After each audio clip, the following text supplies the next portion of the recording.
আজকে আমি হঠাৎ করে মনে হইলো বাহরাইনের কিছু ভিউটা সবাইকে দেখানোর জন্য এই ভিডিওটা আমার আজকে নাইট ডিউটি আছিল।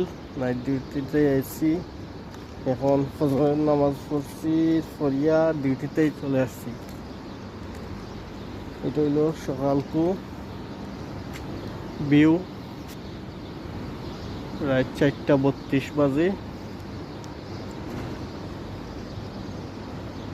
সবাই একটু দেখানোর জন্য চলে আসলাম।